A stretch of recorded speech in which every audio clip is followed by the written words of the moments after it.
Buenas tardes a todos y a todas. Disculpen por la demora, pero estábamos trabajando. Les quiero decir que la gran satisfacción de ver que este salón ha quedado chico y agradecer su presencia. Y les anticipo que mañana en las audiencias tenemos más espacio, que van a estar mucho más cómodos. Pero de todas formas agradecemos muchísimo la participación de todos y todas. Para iniciar este panel tendrá la siguiente estructura. Va a haber una exposición inicial del doctor Eduardo Ferrer, es presidente de la Corte Interamericana y actual juez, y un hombre con un muy largo currículum, un experto constitucionalista, que nos va a hacer una exposición inicial y después hay 15 minutos por universidad. En función de eso, vamos a ir dando la palabra por su orden. Adelante, doctor Ferrer.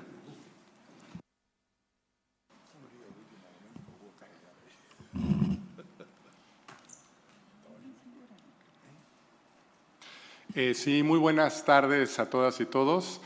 En primer lugar, es un verdadero honor estar en este querido país. Ya tuve la oportunidad como juez de la Corte Interamericana, en aquel momento como presidente en el año 2019, de sentir esta acogida que ahora nos vuelven a dar el gobierno y, por supuesto, la sociedad civil y todas las instituciones. Veo aquí también estudiantes y las universidades. Así que muchísimas gracias por permitirnos estar nuevamente aquí. Un honor, además, compartir esta mesa con el actual presidente de la Corte Interamericana de Derechos Humanos, don Ricardo Pérez Manrique.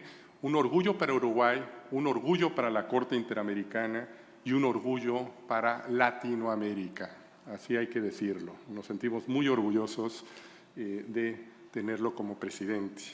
Y un honor también estar en esta mesa con muy destacadas y destacados profesores de este país, y que vamos a compartir, creo, entre todos esta mesa de un tema que creo que es crucial, que tiene que ver con el Estado de Derecho, que tiene que ver con la vigencia plena de los derechos humanos, que es la figura del control de convencionalidad. Ahí vemos la humilde Corte Interamericana, para quienes no la conocen.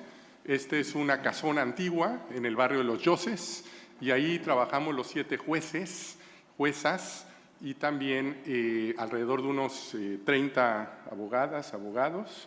Es decir, es una corte pequeña si la comparamos con el Tribunal de Estrasburgo, que son 47 jueces y tienen 1000 personas trabajando ahí.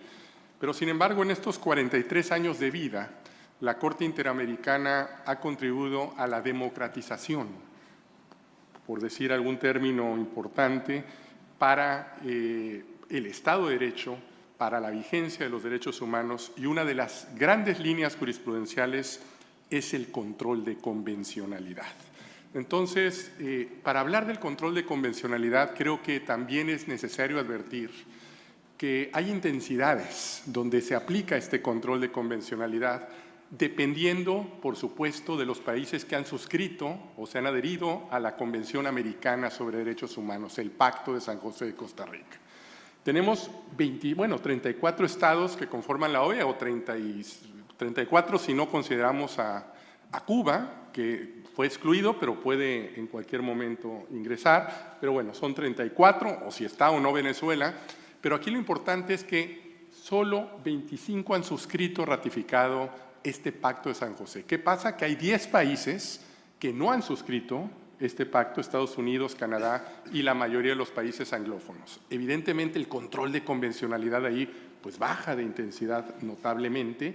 Incluso hay 3 países que han suscrito la convención, pero no han aceptado la jurisdicción de la Corte Interamericana. No es en automático. Algunos países suscriben la convención, pero debe haber otro acto, que es aceptar la jurisdicción contenciosa de la Corte. Entonces, ahí vemos que se van disminuyendo el número de países donde la Corte tiene plena competencia. Y si esto le agregamos 2 países que han denunciado la Convención Americana, es decir, el propio Pacto de San José permite esta denuncia que ha sucedido en dos ocasiones, Trinidad y Tobago en 1998 y Venezuela en 2013, ¿no? Estos dos países ya no está vigente la Convención Americana, pero sigue teniendo competencia la Corte porque la Convención Americana establece que cuando un país ha suscrito la Convención y reconocido la jurisdicción, sigue teniendo competencia si las presuntas violaciones de los derechos humanos se cometieron durante la vigencia de la Convención. Por eso en la agenda de aquí a fin de año tenemos sentencias que vamos a ver de Trinidad y Tobago, por cierto, y de Venezuela. Y aquí quería llegar, el cuarto nivel de intensidad fuerte de este control de convencionalidad son los países esencialmente latinoamericanos. Ahí está, digamos, la plenitud del sistema a través del control de convencionalidad. Yo creo que esto es una idea fuerte que quiero mencionar, la necesidad de la universalización del sistema interamericano. La necesidad que todos los países que integran este continente suscriban el Pacto de San José y, evidentemente, la Convención Americana y la jurisprudencia de la Corte tenga plena vigencia y no de manera desigual, dependiendo de cada gobierno si ha suscrito o no, o si denuncia la Convención Americana. Dicho esto, también quiero puntualizar en algo muy importante que a veces no se toma en cuenta, es que cuando hablamos de control de convencionalidad, no solamente hay que entender los casos contenciosos. Hasta el día de hoy, alrededor de 400 casos en 42, 3 años de vida. Tiene pocos casos contenciosos la Corte Interamericana, en realidad, pero tienen un enorme impacto, más allá del caso particular, vamos a ver.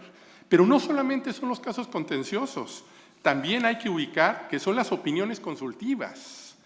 Es una función de intérprete que hace la Corte Interamericana. No hay un contradictorio propiamente dicho.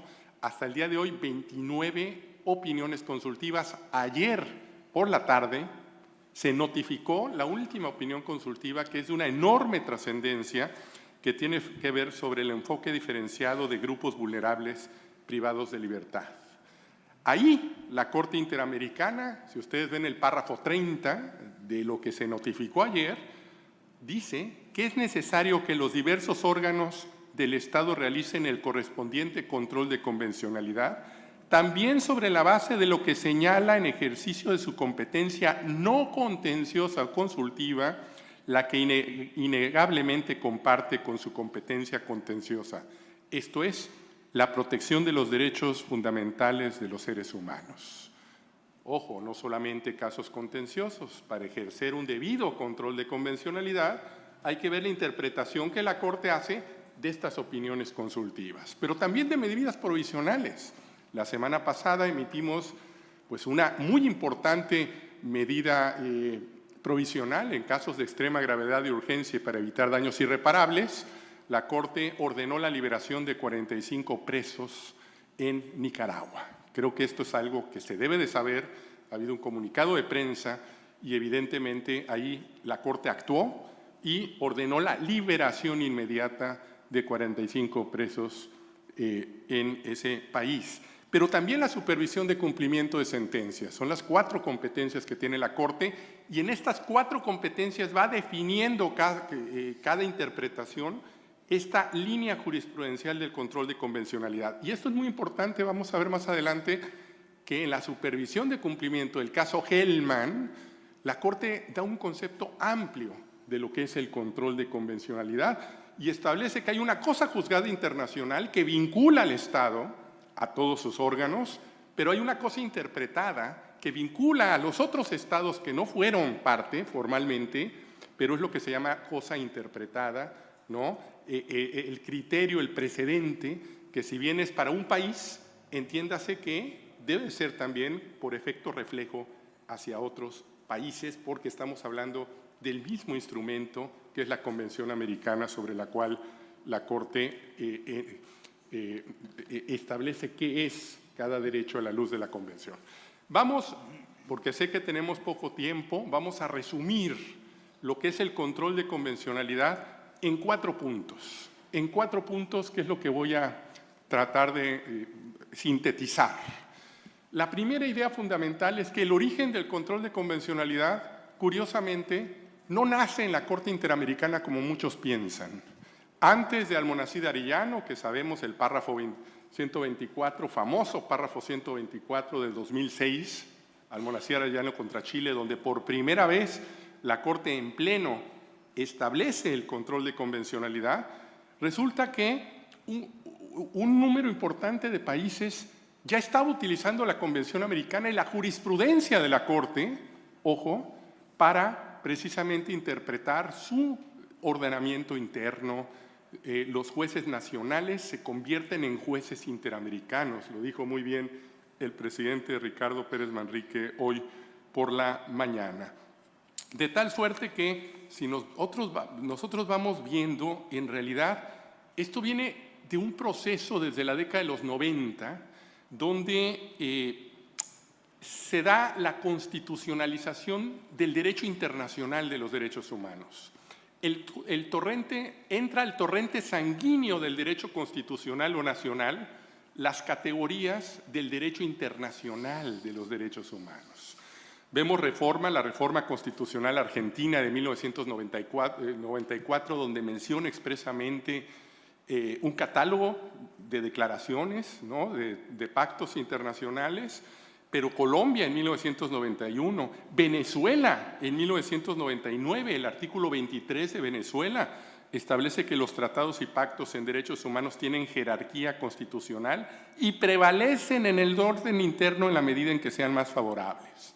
Reproducen lo que ya está en el artículo 29, normas de interpretación del Pacto de San José. Aplíquese la convención u otro ordenamiento nacional o internacional que sea más favorable. Es decir, lo que interesa ya no es tanto la jerarquía, sino precisamente la necesidad de aplicar lo que sea más favorable a la dignidad humana, a los derechos humanos en particular. Y vemos nuevas constituciones como Bolivia, Ecuador, República Dominicana entre 2008 y 2010, México, la reforma de junio de 2011, y otros países lo han hecho, esta recepción del derecho internacional vía jurisprudencial, como entiendo ha sucedido en Costa Rica o en otros países bueno, no voy a hablar de Uruguay porque aquí tengo a las y los verdaderos expertos en la materia, pero también a través de las interpretaciones vivas se da esta recepción. Solo por poner unos ejemplos de cómo esto nace precisamente desde los estados, Costa Rica en 1995 ya había señalado que si la Corte Interamericana de Derechos Humanos es el órgano natural para interpretar la Convención Americana, la fuerza de su decisión al interpretar la Convención y enjuiciar leyes nacionales a la luz de esta normativa, ya sea en un caso contencioso o en una opinión consultiva, en principio tienen el mismo valor de la norma interpretada. Costa Rica, 1995, Colombia, aquí está el juez vicepresidente Humberto Sierra Porto. En el año 2000 dijo la Corte Constitucional Colombiana: la jurisprudencia de las instancias internacionales encargadas de interpretar esos tratados constituye un criterio hermenéutico relevante para establecer el sentido de las normas constitucionales sobre derechos fundamentales. Para interpretar la Constitución de Colombia es un criterio relevante lo que ha dicho la Corte Interamericana. Suprema Corte de Justicia de República Dominicana en 2003, antes de su nueva Constitución y que se creara un Tribunal Constitucional, dice es de carácter vinculante para el Estado dominicano y por ende para el Poder Judicial, no solamente la normativa de la Convención Americana, sino también las interpretaciones dadas por los órganos jurisdiccionales, esto es la Corte Interamericana de Derechos Humanos, o el Tribunal Constitucional de Perú en el año 2006, antes de que se pronunciara la Corte Interamericana, ya señalaba que la capacidad interpretativa de la Convención hace que la interpretación de las disposiciones del Pacto de San José se realice en todo proceso que sea vinculante para todos los poderes públicos internos, incluyendo desde luego este tribunal. Argentina también, de manera similar, en 2004 y 2007, se trata de una insoslayable pauta de interpretación para los poderes constituidos argentinos en el ámbito de su competencia. Primera idea, el origen del control de convencionalidad está en el diálogo, es decir, los propios tribunales, especialmente las altas cortes, sean sala constitucional, tribunal constitucional, corte constitucional, Corte Suprema de Justicia, ya estaban aplicando la Convención Americana y la interpretación que de la misma hacía la Corte Interamericana, su jurisprudencia, para resolver casos nacionales. Esto lo advierten los jueces de la Corte Interamericana y se plasma por primera vez en el caso Almonacid Arellano en el año 2006. Pasamos al segundo punto. ¿Cuál es la definición del control de convencionalidad? Y aquí es muy importante Uruguay, el caso Hellman, la supervisión de cumplimiento de sentencia, donde la Corte da un concepto amplio, no estricto, sino amplio, donde cada Estado lo va a ir definiendo. Es una institución que se utiliza para aplicar el derecho internacional, en este caso el derecho internacional de los derechos humanos, específicamente la Convención Americana y sus fuentes, incluyendo la jurisprudencia de este tribunal. Un concepto amplio.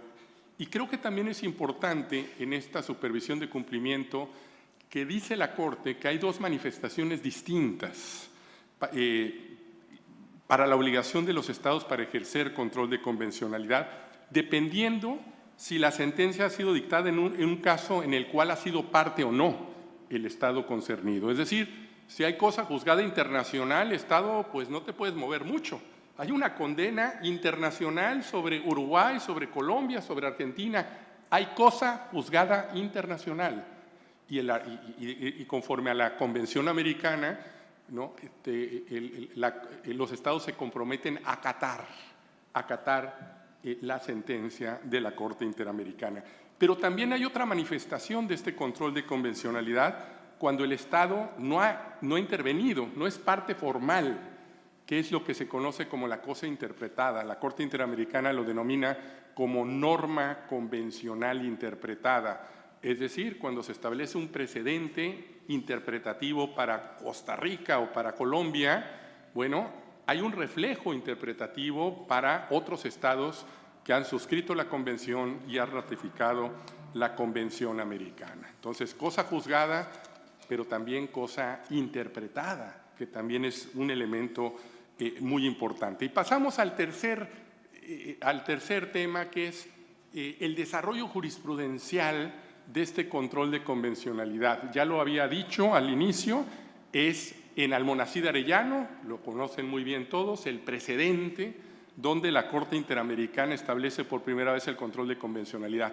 Pero hay antecedentes que la Corte ya había establecido sin mencionar la palabra control de convencionalidad, ¿no? El caso Suárez-Rosero contra Ecuador de 1997 o el caso Barrios Altos contra Perú del año 2001 o, bueno, hace rato mencionaban el caso La Última Tentación de Cristo también en el caso Olmedo Bustos contra Chile, ¿no? Que nada menos ni nada más provocó la reforma de la Constitución chilena, pero en todos estos casos, evidentemente lo que se hacía era controlar normatividad interna.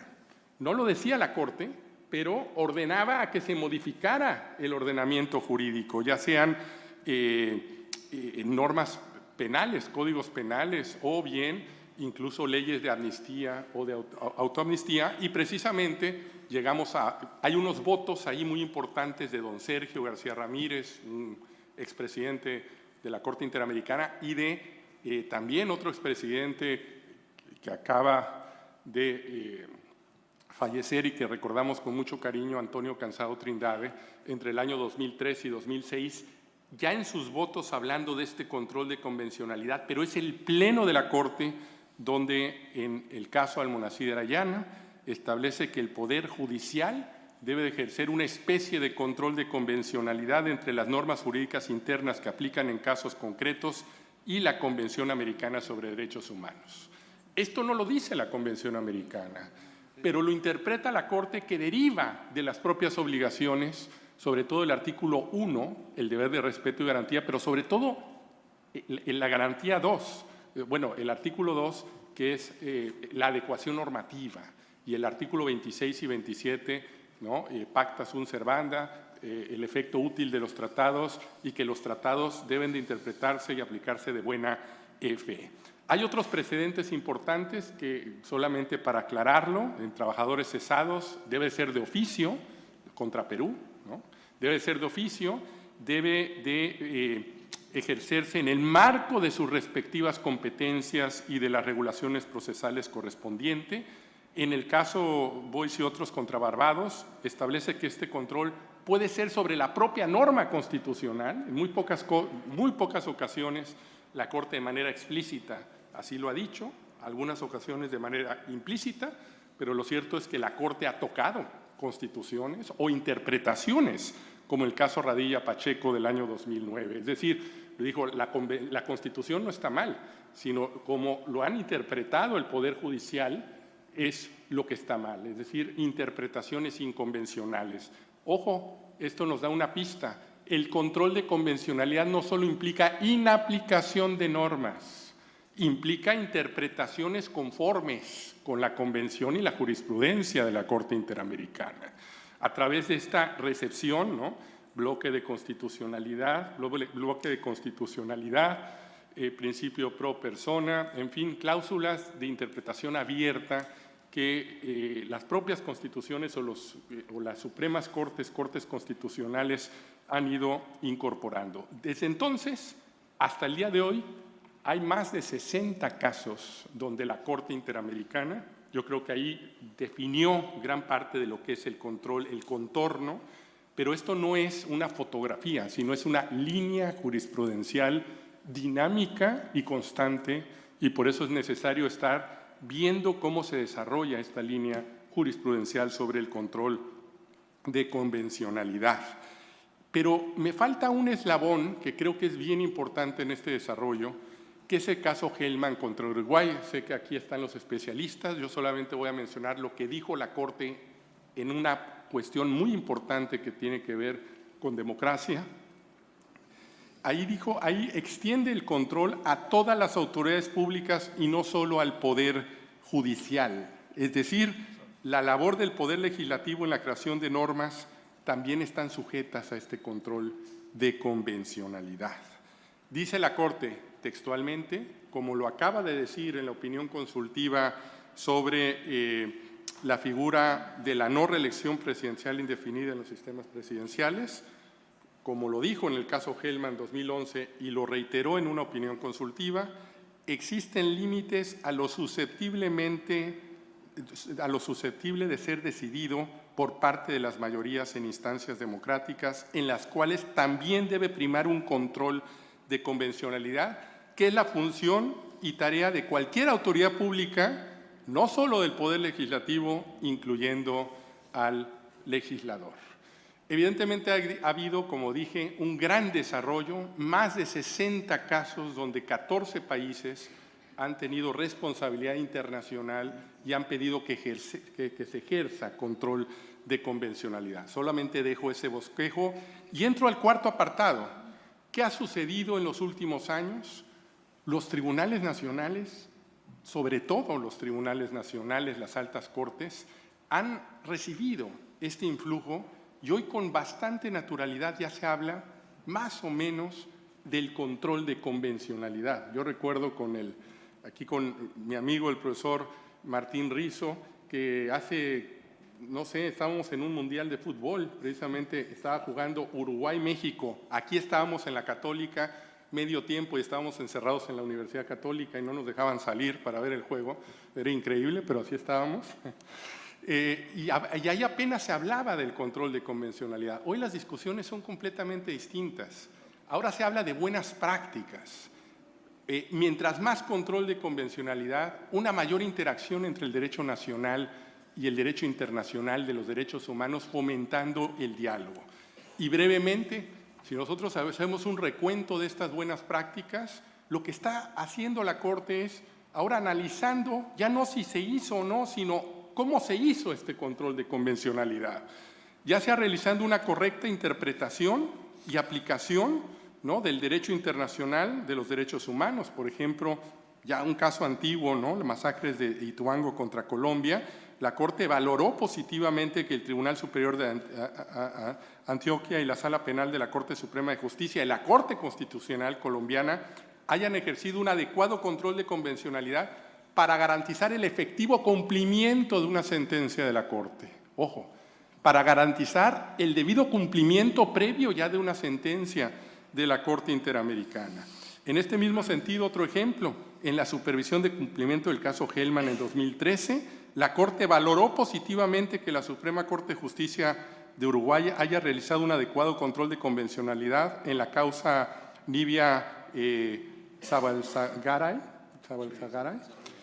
aunque luego sabemos que la Corte Suprema se apartó y hay un voto disidente, por cierto, de alguien que tengo a mi izquierda, el único, por cierto, pues bastante oportuno sobre esta temática y sobre todo, yo no voy a hablar nada sobre el particular porque aquí están los especialistas. El segundo punto, adoptar medidas adecuadas para remediar la situación que le dio origen. Aquí tenemos ya otros casos, que ya no me voy a referir a ellos, pero cuando la Corte tiene la convicción de que no ocurrirán en futuros actos de aplicación, artículo 2, la Corte no declara la violación, sino reconoce que hubo un cumplimiento de las obligaciones estatales. Tercer punto, cuando ya ha resuelto la violación alegada, ¿no? Aquí tenemos varios ejemplos, ¿no? El caso Cepeda Vargas, por ejemplo, contra Colombia, lo que la Corte declara la responsabilidad internacional lo hace a la luz de lo que ya hizo la Corte Constitucional colombiana ejerciendo control de convencionalidad. Y tal vez el cuarto punto, el ejercicio adecuado de un control de convencionalidad, aquí voy a mencionar solo 4 ejemplos para que ustedes los vean con mayor detenimiento, es lo que creo que es el futuro y es en donde está la Corte y cada vez llegan más casos donde la Corte advierte que se ha ejercido un adecuado control de convencionalidad. En el caso Tenorio Roca y otros, el Juzgado Penal Supranacional, supraprovincial, había ejercido un oportuno y acertado control de convencionalidad. Más recientemente, en el caso Rodríguez Rebolio y otros contra Guatemala en 2019, pero también en el caso Petro, ¿no? El actual presidente de Colombia fue víctima y tuvo sentencia en la Corte Interamericana. La Corte consideró que el Consejo de Estado colombiano había realizado un adecuado y oportuno control de convencionalidad. ¿Por qué? Declaró la nulidad de dicha sanción, ordenó el pago de salarios caídos, ordenó la desanotación de las sanciones impuestas, exhortó al gobierno a realizar las reformas dirigidas a lograr la compatibilidad de las facultades del procurador con el artículo 23 de la Convención. En fin, reconoció que en el caso concreto no solo fueron afectados los derechos políticos del señor Petro, senador Petro, hoy presidente de la República, sino que la sanción de destitución e inhabilitación impuesta por la Procuraduría violaba el principio democrático y los derechos políticos de sus electores, lo cual resultaba contrario al artículo 23.2 de la Convención. O un caso más reciente del año pasado, creo que fue del año pasado, el caso del juez Urrutia. La Corte lo que decidió fue, si bien había responsabilidad del Estado, reconoció que la Corte Suprema de Chile hizo un adecuado control de convencionalidad, en tanto reconoció, cesó y reparó parcialmente la violación al derecho a la libertad de expresión, teniendo en cuenta el artículo 13 de la Convención y la jurisprudencia de la Corte Interamericana. Dejó sin efectos la sanción impuesta y ordenó la eliminación de la misma de la hoja de vida de la presunta víctima. Lo que quiero decir es que esto ha evolucionado y que hoy estamos en una etapa de estos aspectos del ejercicio adecuado o no de este control de convencionalidad por todas las autoridades y especialmente por las autoridades judiciales o altas autoridades jurisdiccionales para que abarquemos todos los términos, ¿no? Y con esto pues voy a unas pequeñas conclusiones de todo lo que he dicho. En primer lugar, el control de convencionalidad no es un fin en sí mismo, es un vehículo, es un instrumento para el diálogo y especialmente para el diálogo jurisprudencial, ¿no? Para el diálogo con todas las autoridades, pero especialmente con aquellas que definen los derechos en el ámbito interno. Y esto permite, evidentemente, una mayor interacción entre el derecho nacional e internacional, porque los tribunales nacionales pueden hacer uso de lo que ya la Corte definió para interpretar la Convención Americana, pero también la Corte Interamericana hoy más que nunca está utilizando los criterios de las altas cortes nacionales como fundamento de sus sentencias. Hace muy poco, en el caso Guevara contra Costa Rica, la Corte, se trataba de una discriminación en materia laboral de una persona con discapacidad, la Corte hizo referencia de por lo menos 4 o 5 tribunales de la región donde ya habían afrontado prácticas semejantes. Lo que quiero decir con esto es que el control de convencionalidad está incrementando el diálogo y especialmente el diálogo jurisprudencial, y en suma, este control de convencionalidad y el diálogo permite que en el fondo se fortalezca, a mi juicio, la complementariedad del sistema interamericano. Es decir, estamos transitando hacia un sistema interamericano integrado, lo que progresivamente, creo, está forjando un jus comune en derechos humanos en beneficio de la protección de la dignidad de todas las personas. Hoy, todas y todos los jueces uruguayos son también jueces interamericanos, en el fondo, como también se dijo en la inauguración. Y con esto también quisiera comentar que tenemos cuadernillos de jurisprudencia en la página de la Corte Interamericana, ahí está la página, el número 7, se habla de esta línea jurisprudencial, donde todo lo que he dicho, pero bien sistematizado, yo lo dije muy mal, pero ahí se establece muy bien, está la línea jurisprudencial de la Corte Interamericana, este es el número 7, pero está sobre personas privadas de la libertad, sobre el derecho a la vida, sobre etcétera, etcétera. O sea, son más de 30 cuadernillos jurisprudenciales que se van actualizando. Las invito y los invito a que vean este cuadernillo jurisprudencial sobre el control de convencionalidad. Muchísimas gracias por su atención.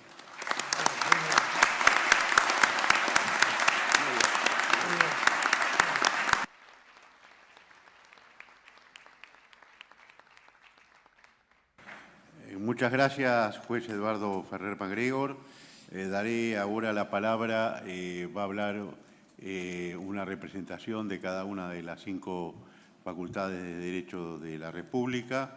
Le doy la palabra a la profesora Andrea Canaval en representación de la Universidad de la Empresa. Adelante. Muchas gracias. ¿Allí me escuchan? Buenas tardes. Agradezco la invitación a participar en este seminario. Quiero expresar que me honra profundamente estar en este ámbito y compartir la mesa con tan distinguidos académicos. El seminario se titula Corte Interamericana de Derechos Humanos, Estado de Derecho y Control de Convencionalidad. Uruguay es una democracia representativa que libremente ha decidido formar parte de la OEA, suscribir la Convención Americana y aceptar la competencia de la Corte Interamericana. Es un Estado de Derecho limitado por el derecho interno y también por el derecho internacional. Sergio García Ramírez, refiriéndose al cumplimiento en el ámbito interno de las obligaciones asumidas por los Estados en los tratados, expresa: está en marcha cada vez más intensa y firme la recepción del orden jurídico internacional en el ordenamiento interno con múltiples implicaciones. Gravita en las tareas del legislador llamado a ajustar las disposiciones internas, del Ejecutivo convocado a aplicarlas y a promover políticas públicas con perspectiva de derechos humanos, y del juzgador que aplica el nuevo derecho incluso a través del control de convencionalidad. Dice el autor que este último es uno de los tantos puentes para el enlace entre el derecho internacional de los derechos humanos y el espacio jurídico interno. Otros serían el constitucional, el legal, el de la política y el cultural. El puente de recepción que realiza la jurisdicción a través del control de convencionalidad se revela como un mecanismo ágil para el tránsito del derecho convencional hacia el interno. Conceptos como el de control internacional, concentrado o desde arriba, es el control que ha venido realizando la Corte desde siempre y que cada Estado recepciona directamente por las sentencias recaídas en los casos en que es parte. Con el tiempo ese control se ha desarrollado progresivamente y el puente se ha ensanchado. En tanto, la Corte ha indicado a los jueces nacionales desaplicar las normas internas contradictorias con la Convención dando lugar al control nacional difuso o desde abajo.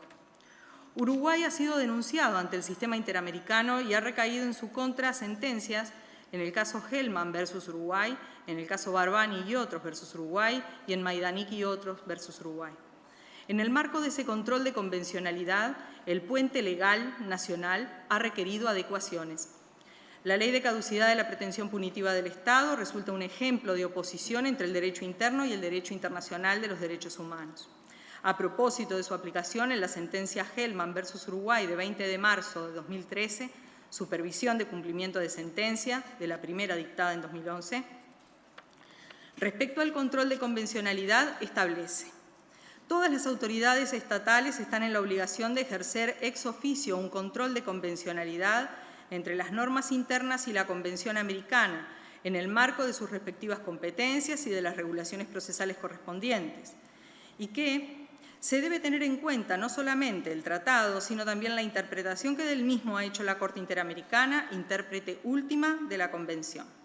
Ha dicho también que en las situaciones y casos en que el Estado concernido no ha sido parte en el proceso internacional, se debe ejercer un control de convencionalidad tanto en la emisión y aplicación de normas en cuanto a su validez y compatibilidad con la Convención, como en la determinación, juzgamiento y resolución de casos concretos, teniendo en cuenta el propio tratado y según corresponda a los precedentes o lineamientos jurisprudenciales de la Corte.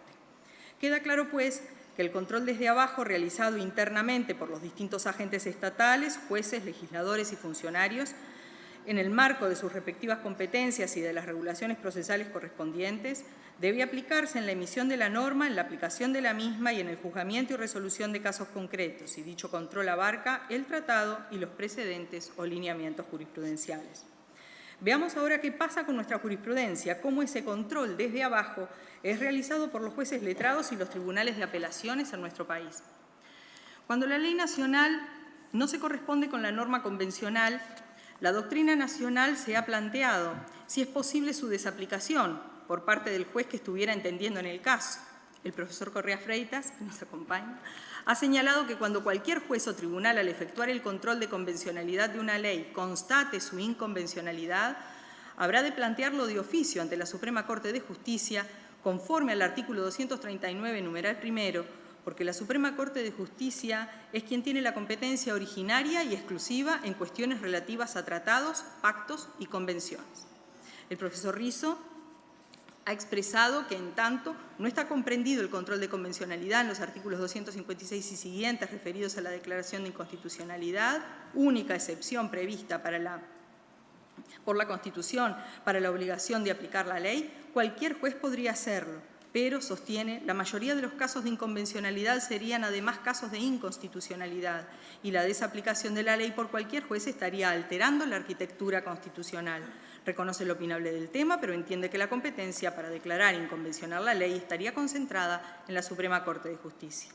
La doctora Blengio, por su parte, entiende que no es asimilable el control de convencionalidad con el control concentrado de constitucionalidad, que el desarrollo del Sistema Interamericano de Protección de los Derechos Humanos es posterior a 1969 y, por tanto, nuestra Constitución de 1967 no pudo prever un mecanismo como ese y ninguna de las reformas posteriores lo ha contemplado.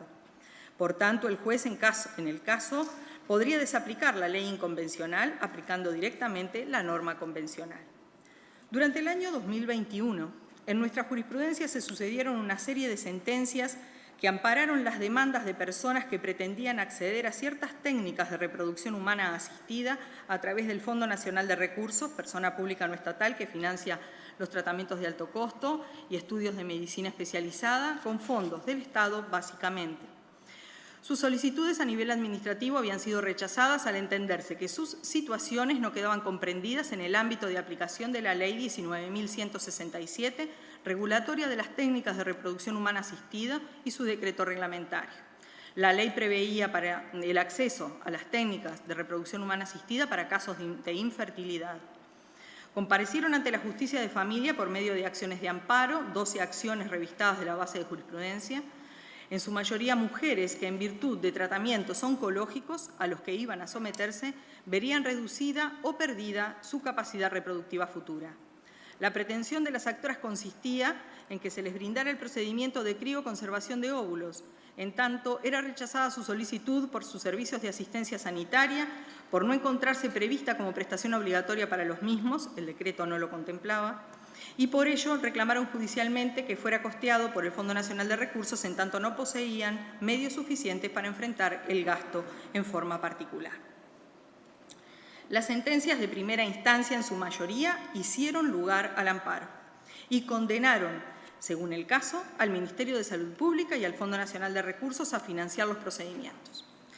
Frente a las sentencias mayoritarias que ampararon los derechos reclamados, los condenados argumentaron básicamente que la parte actora no tenía diagnóstico de infertilidad, que la Constitución no consagra un derecho subjetivo y restricto al reclamo de medicamentos o procedimientos y que las prestaciones reclamadas no se encontraban amparadas por la ley, que debía requerirse la inconstitucionalidad de las normas aplicables, que la sede de primera instancia desaplicaba la norma invadiendo la competencia de la Suprema Corte de Justicia y que también se vulneraba el principio de separación de poderes al involucrarse en la regulación de las prestaciones. 2 sentencias del Tribunal de Apelaciones de Familia de segundo turno fueron las primeras en confirmar las de primera instancia que ampararon las pretensiones y condenaron al Ministerio y el Fondo. Las posteriores reiteraron los argumentos con algunos matices. Si bien hay alguna diferencia entre ellas, entendemos fundamental para el estudio de hoy detenernos en el siguiente argumento que se reitera en todas y en síntesis dice que la Ley 19.167, que regula las técnicas de reproducción humana asistida, recoge en el artículo 1 la crioconservación de óvulos, pero no así el decreto reglamentario, lo que implica una limitación ilegal. Pero el artículo 2 de la ley resulta inconvencional al permitir las técnicas de reproducción humana asistida solo a supuestos de infertilidad. Tengamos presente que reclamaron la prestación mujeres con cáncer, pero también hombres infértiles con distintas patologías y un varón trans que requería de un procedimiento previo a la fecundación in vitro. Se ha incumplido así la interpretación que del artículo 17 de la Convención Interamericana realiza la Corte Interamericana en el caso Artavia Murillo. La negativa a solventar las técnicas de reproducción humana asistida es una vulneración al derecho humano a ser madre en condiciones de igualdad con quienes por su condición económica pueden costear dicha técnica y configura un supuesto de actuación manifiestamente ilegítima. Expresaron asimismo que la decisión de la sede no invade la competencia exclusiva de la Suprema Corte de Justicia en materia de inconstitucionalidad, ni tampoco vulnera el principio de separación de poderes, porque esa postura implicaría, sin sustento normativo, radiar de la función jurisdiccional el conocimiento y decisión respecto a actos u omisiones de la Administración que pudieran ser lesivos o amenazar por ilegitimidad manifiesta derechos reconocidos expresa o implícitamente por la Constitución, lo que es de rechazo en el marco de un Estado social y democrático de derecho. La desaplicación por parte de los jueces, esto es lo que dijeron los tribunales. La desaplicación por parte de los jueces del decreto del Poder Ejecutivo no ofrece dudas. Por ser una norma reglamentaria, cualquier juez podría desaplicarla por ilegal, inconstitucional o inconvencional. El tema controversial está anclado en que se afirma la inconvencionalidad de la ley, entendiendo que la misma encierra una hipótesis de discriminación y resulta vulneratoria de los derechos a ser madre, a procrear, a fundar una familia, en los términos en que se han interpretado estos derechos y el artículo 17 de la Convención en el caso Artavia Murillo. Y por ello se ha decidido su desaplicación. El Tribunal no se planteó que la inconvencionalidad debiera ser sometida a la Suprema Corte de Justicia como hipótesis también de inconstitucionalidad, como lo argumentó el demandado, o en virtud de la competencia exclusiva en cuestiones relativas a tratados, pactos o convenciones, como lo establece el 239. Tampoco radican los fundamentos en lo previsto en el artículo 332 de la Constitución, que impone al juez, en el caso de falta de reglamentación, recurrir a los fundamentos de las leyes análogas, a los principios generales de derecho y a las doctrinas generalmente admitidas. Debemos considerar que la ley inconvencional resulta ilegítima por omisión, al prever el acceso solo para el presupuesto de infertilidad actual y dejando fuera todos los demás casos que la biología o la psicología pudiera presentar como casos médicos que requieren técnicas de reproducción humana asistida y que no pueden definirse como infertilidad. Nuestra Suprema Corte de Justicia ha sostenido invariablemente que no procede la inconstitucionalidad por omisión. Es inconstitucional aquello que la norma establece, pero no puede impugnarse por lo que no dice, porque la finalidad de la declaración de inconstitucionalidad es la desaplicación de la norma al caso concreto y no se cumpliría respecto de aquello que la misma no contempla. Pero nada de esto surge de las sentencias. Los tribunales aplicaron el control de convencionalidad y ampararon los derechos regulados en nuestra Constitución y en el derecho internacional de los derechos humanos y en especial el artículo 17 de la Convención Americana con el alcance que ha dado la Corte Interamericana en el caso Artavia Murillo. Esto es... ¿sí? Le voy a pedir que redondee porque estábamos en tiempo. Bien. Finalmente, este año, 2022, la Ley 20.062 modificó la ley y amparó el caso de pacientes oncológicos. No todos los casos, pero la ley se adecuó al control de convencionalidad que surgía de las sentencias. No hay, para redondear, no hay a nivel del puente legal una recepción explícita del control de convencionalidad. No surge así de los antecedentes parlamentarios registrados, pero sí puede entenderse que hay recepción del control de convencionalidad explícitamente dentro del Poder Judicial e indirectamente a través quizá de influencia del propio Poder Judicial Nacional a nivel legal. Muchas gracias a todos.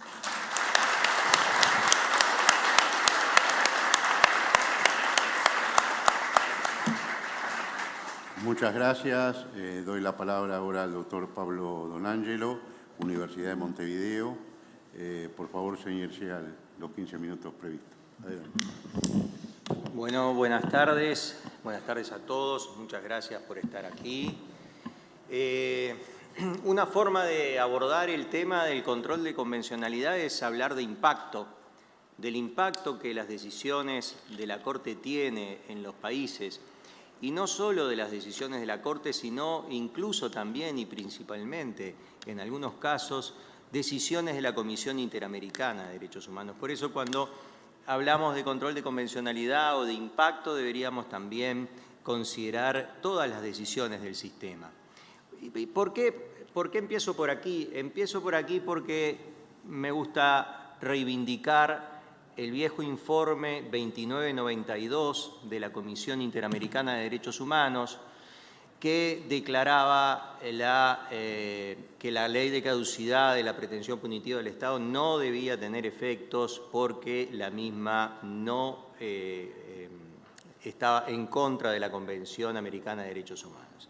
Ese informe 2992, si uno lo contextualiza, cae 4 años después de que el referéndum por la derogación de la ley de caducidad había fracasado y la mayoría del pueblo oriental había decidido mantener esa ley.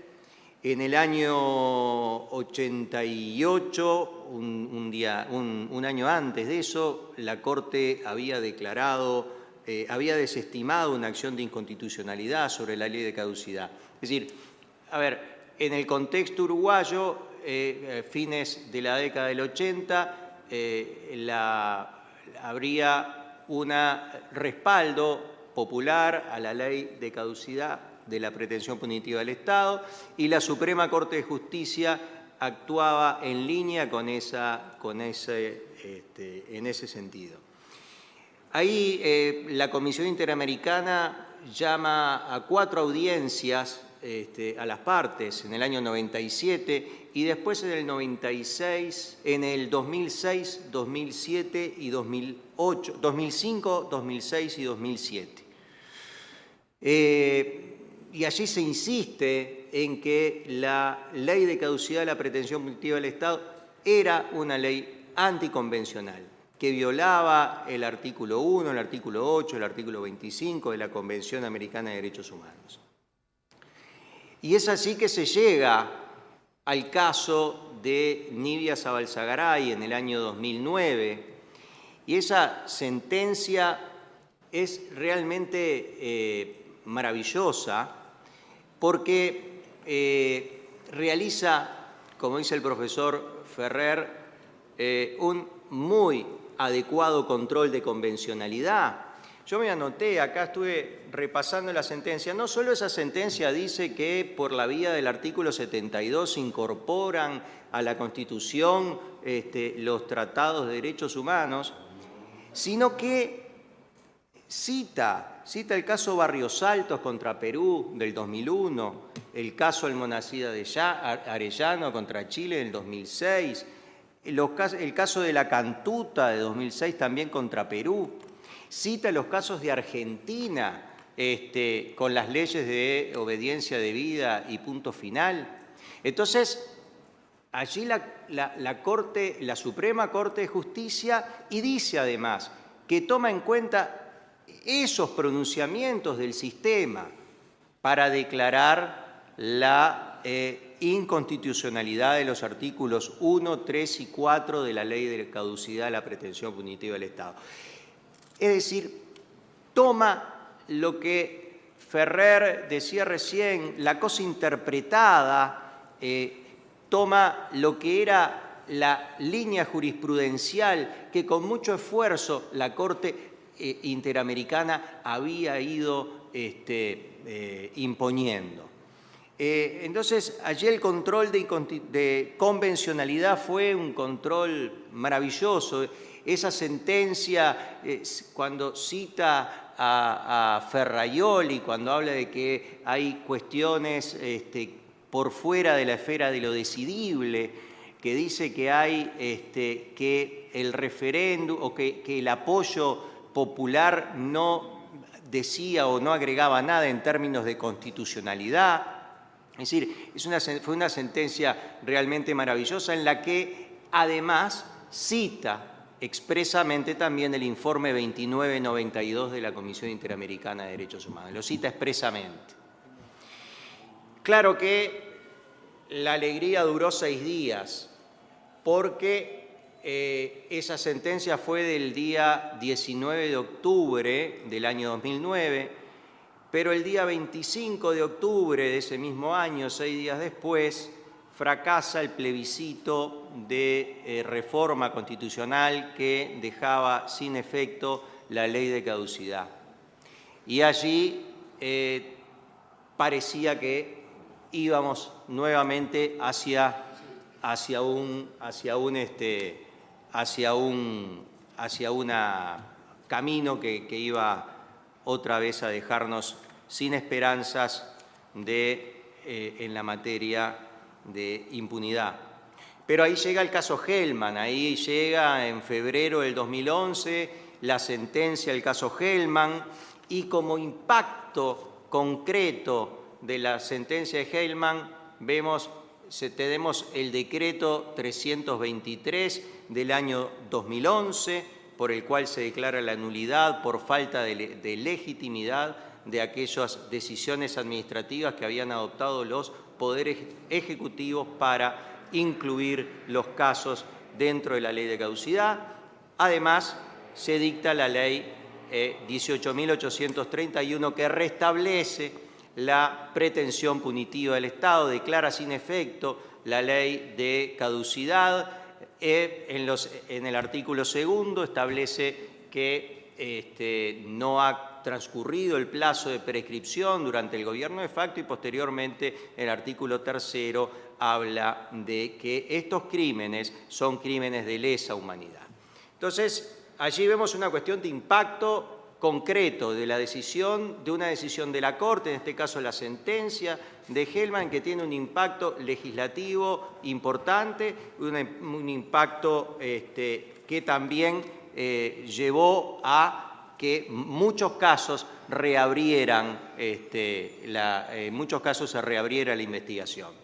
Pero ahí llega otro balde de agua fría, que fue la sentencia de la Corte del año 2013, que declara inconstitucional los artículos 2 y 3 de esta ley 18.831, con una espléndida discordia del hoy juez interamericano y que nos acompaña acá, el doctor Pérez Manrique, una espléndida discordia.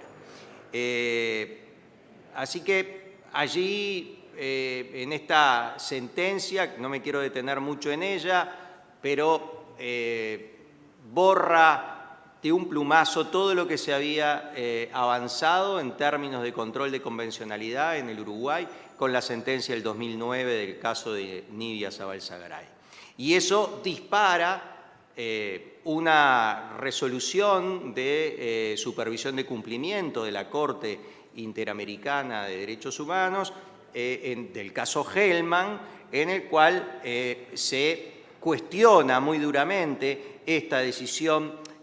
Entre la audiencia de supervisión de cumplimiento y la resolución es que en el medio se cae esta sentencia de la Corte uruguaya y entonces allí se pone inmediatamente en conocimiento de la Corte de esta nueva sentencia y ahí es que la Corte Interamericana en la resolución de supervisión de cumplimiento fustiga muy duramente esta decisión. El voto concurrente del profesor Ferrer MacGregor es también muy elocuente y creo que es una de las piezas jurídicas en las que mejor se ha concentrado conceptualmente el concepto del control de convencionalidad. El punto resolutivo 11 de la sentencia del caso Hellman todavía sigue pendiente de cumplimiento. El punto resolutivo 11 decía que la ley de caducidad de la pretensión punitiva del Estado no podía continuar siendo un obstáculo para el juzgamiento de las personas que estuvieron involucradas en estos hechos. En noviembre del año 2020, la Corte adopta otra resolución de supervisión de cumplimiento y mantiene incumplida la resolución número 11, el punto resolutivo número 11 de la sentencia, o sea, se mantiene en estado de incumplimiento. Acá vemos el impacto realmente grande que ha tenido primero la Comisión Interamericana con el 2992, con el informe, luego la Corte Interamericana sobre el mismo tema de impunidad con el caso Hellman. Pero hay otros casos, pues son pocos, pero parecería que buenos. Está el caso Peirano de la Comisión Interamericana de Derechos Humanos. En el caso Peirano, recuerden que se establecieron dos recomendaciones. Primera, que los hermanos Peirano, Jorge, José y Dante, recuperaran la libertad. Pero además, en la segunda recomendación se disponía que Uruguay debía adecuar las normas sobre prisión preventiva a los estándares internacionales en materia de prisión preventiva. Y eso desemboca en el nuevo Código del Proceso Penal. Y cuando el Código del Proceso Penal comienza a entrar en funcionamiento, igualmente la Comisión mantuvo en observación al Estado uruguayo para determinar si había cumplido o no con la recomendación número 2. De hecho, este año le corrieron vista a las partes, al Estado y a los representantes de la parte peticionaria para que informaran si en el Uruguay se estaban cumpliendo con los estándares internacionales en materia de prisión preventiva, y la Comisión Interamericana ha sido muy insistente en que estas reformas que se introdujeron posteriormente al nuevo Código de Proceso Penal eran inconvencionales en materia de prisión preventiva cuando se prohíbe en el Código del Proceso Penal expresamente que determinados delitos tienen que ser formalizados sí o sí con prisión preventiva.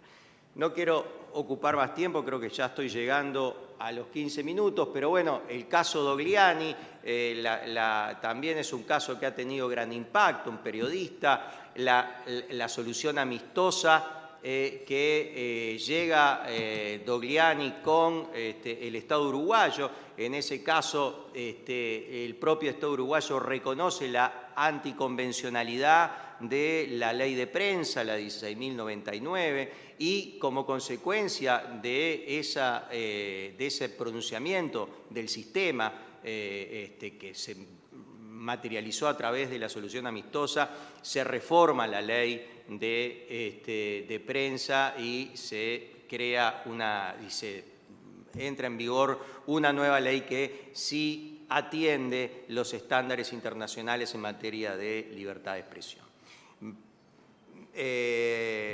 Hay que ver qué pasa con Majdanek. Tuvimos sentencia en noviembre del año pasado, la Corte le da un año para que informe cuáles medidas adoptaron. Este capítulo recién comienza, así que estamos expectantes. El 15 de noviembre se cumple el año de la sentencia. Veremos cómo seguimos adelante con ese caso también. Les agradezco mucho la atención.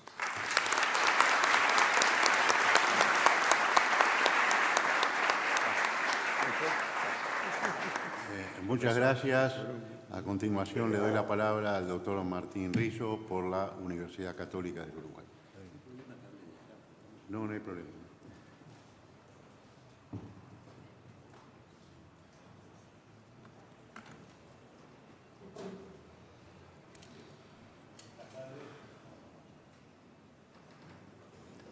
Buenas tardes. Bueno, en primer lugar quiero agradecer a la Corte Interamericana por invitarme a participar en este evento con tan distinguidos compañeros de panel y con tan nutrido público, que siempre es gratificante para los que nos dedicamos un poco a estos temas de derechos humanos. El eje o el título de este panel, igual que cualquier disposición jurídica, tiene que ser interpretado, y yo fue lo que hice. El título decía más o menos así: el control de convencionalidad en una perspectiva interna, y había algo como referencia a Uruguay. Ante ese eje, y sin consultar a nadie, yo lo que hice fue una cosa muy fácil: situarme en el Uruguay, analizar cuáles son los problemas que tiene el control de convencionalidad en nuestro país, y a partir de esos problemas, ver si analizamos el control de convencionalidad con un criterio interno, digamos, con los criterios de siempre. ¿Qué pasaría? Porque tenemos problemas con los internacionales, pero ¿y si hacemos lo que hicimos siempre, cómo funcionaría esto? Nosotros en Uruguay tenemos, creo que bastante claro, tenemos 4 grandes problemas en materia de control de convencionalidad. El primero es la novedad.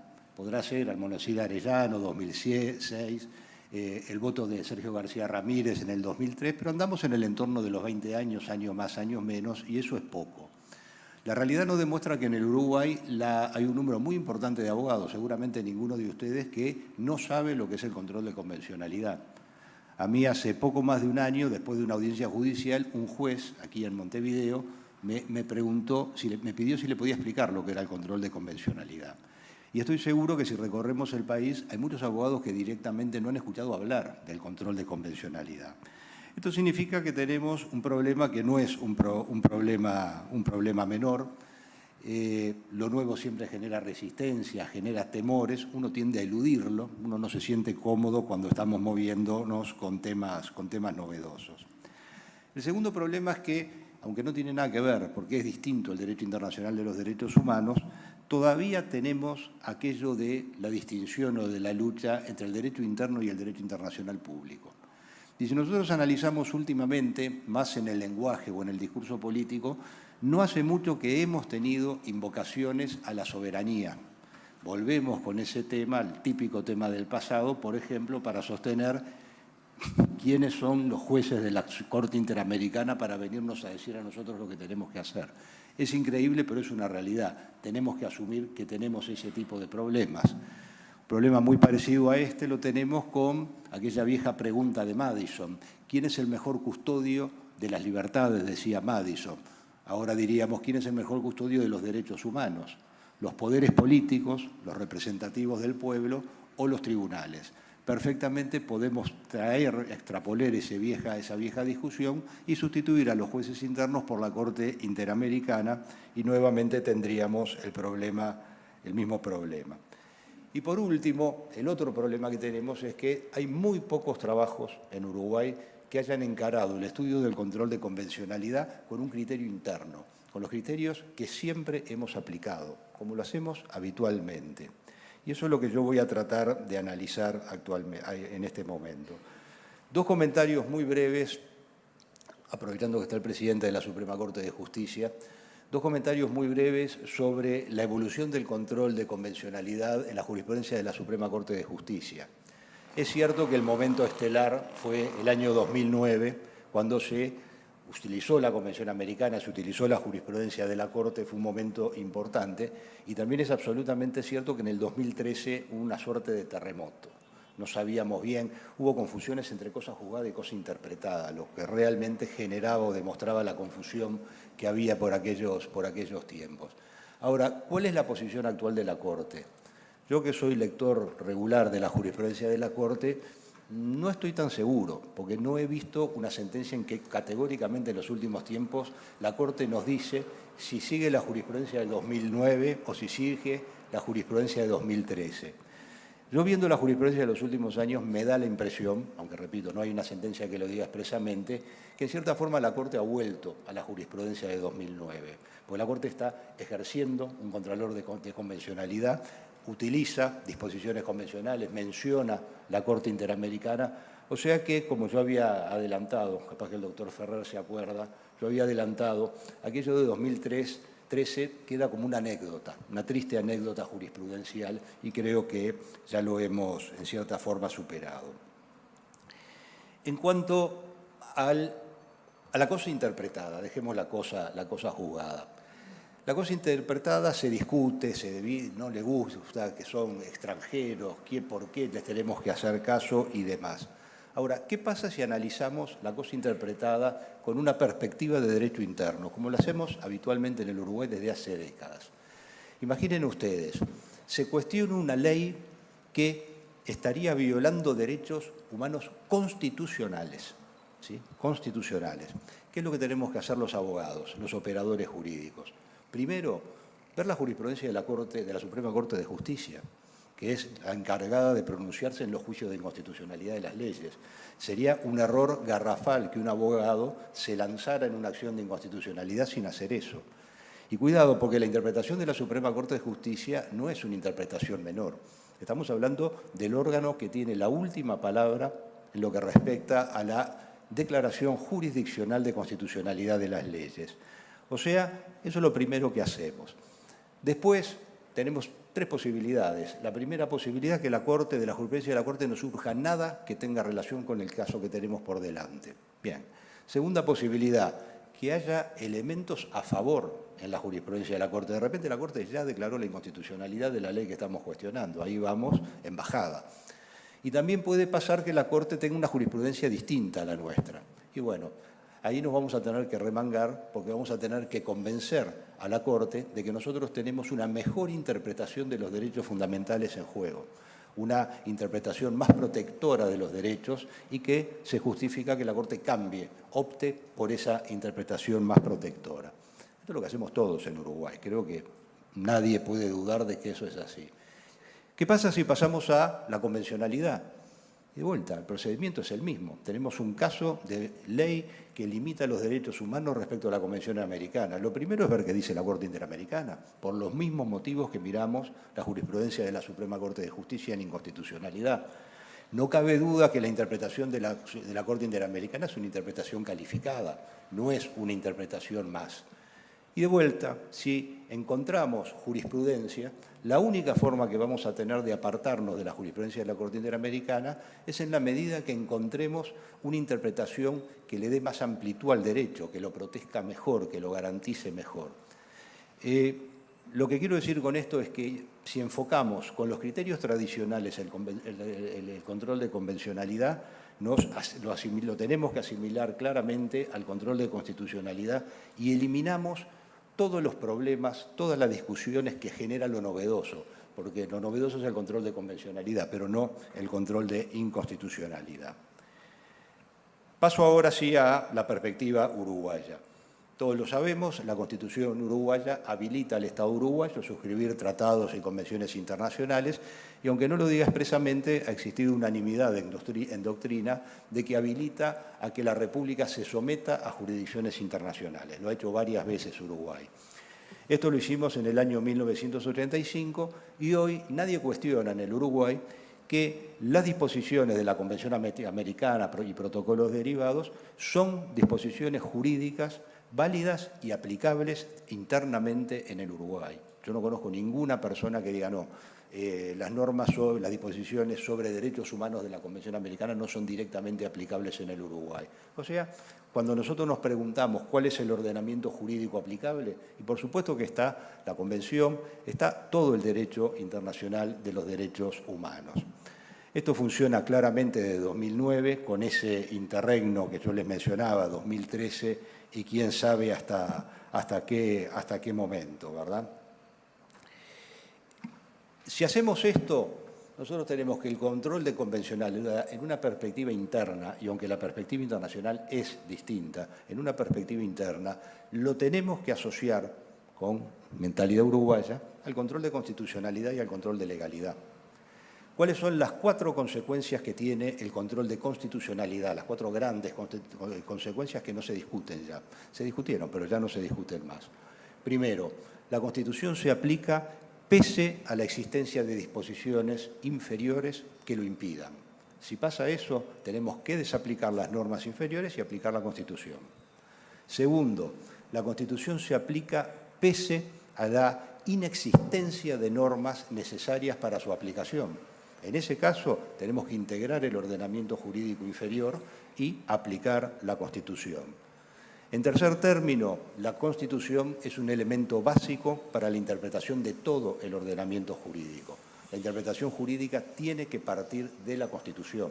No puedo empezar interpretando solamente la ley y atenerme a la ley. Tengo que partir de los principios, de los valores, de las disposiciones constitucionales. Y la cuarta consecuencia del control de constitucionalidad es la responsabilidad. La responsabilidad en los distintos aspectos, penal, civil, administrativa, política, de aquellos que impidan de una forma u otra la aplicación de la Constitución. Si pasamos al contralor de legalidad sobre la actividad administrativa, sobre actos, hechos u omisiones de la administración, el control de legalidad nos dice lo mismo. El control de legalidad nos dice la ley no se deja de aplicar porque existan normas reglamentarias ilegales. La ley no se deja de aplicar porque esté mal reglamentada o existan vacíos en la reglamentación. Hay que interpretar el decreto reglamentario partiendo de la ley y no limitarnos al decreto reglamentario. Si nosotros hacemos esto y encaramos el control de constitucionalidad en una perspectiva interna, me parece evidente que lo que tenemos que hacer es aplicar al control de convencionalidad los mismos criterios que aplicamos hoy al control de constitucionalidad y al control de legalidad. Cuando uno se enfrenta a un caso, lo primero que tiene que determinar es cuál es el ordenamiento jurídico aplicable a ese caso. Y ahí va a haber normas constitucionales, normas internacionales, normas legales, reglamentarias, y vaya a saber qué más puede haber según el caso que nos ocupe. Una vez que estamos dentro de eso, tenemos que aplicar exactamente los mismos criterios y tendríamos que llegar no ya a la Convención, sino el derecho internacional de los derechos humanos con carácter general, incluso fuera del sistema interamericano. El derecho internacional de los derechos humanos, las disposiciones que regulan derechos humanos contenidas en el derecho internacional, igual que las que regulan derechos humanos en la Constitución, no se dejan de aplicar porque existan normas inferiores inconvencionales o contrarias al derecho internacional, no se dejan de aplicar por falta de reglamentación, habrá que integrar, pero hay que aplicar las normas internacionales.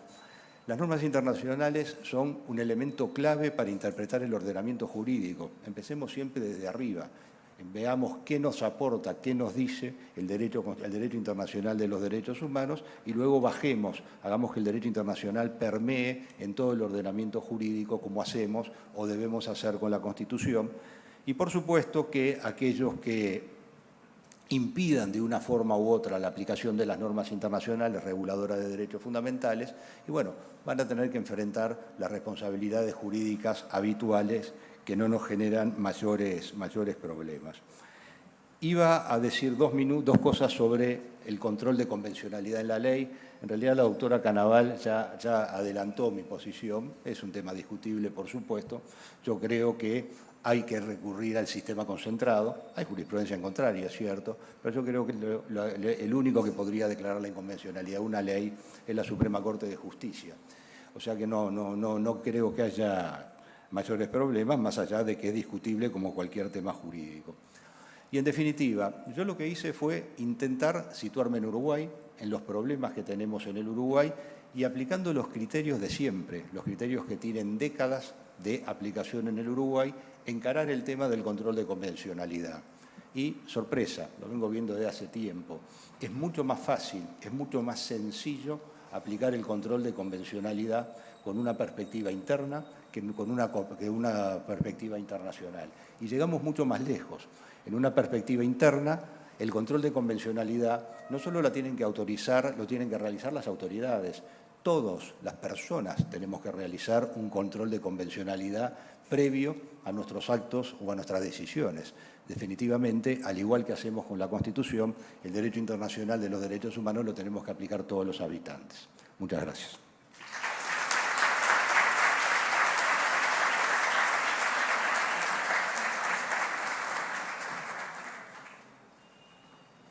Muchas gracias. Le doy la palabra ahora a la doctora Mariana Blengio, Universidad CLAE. Adelante, por favor.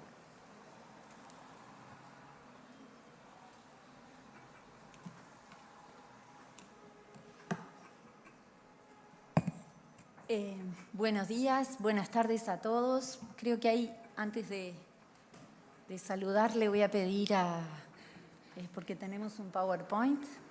Mientras vamos ajustando eso, mi agradecimiento a la Corte Interamericana de Derechos Humanos en la persona del presidente, el doctor Ricardo Pérez Manrique. Mi saludo al señor presidente de la Suprema Corte de Justicia de Uruguay, el doctor John Pérez.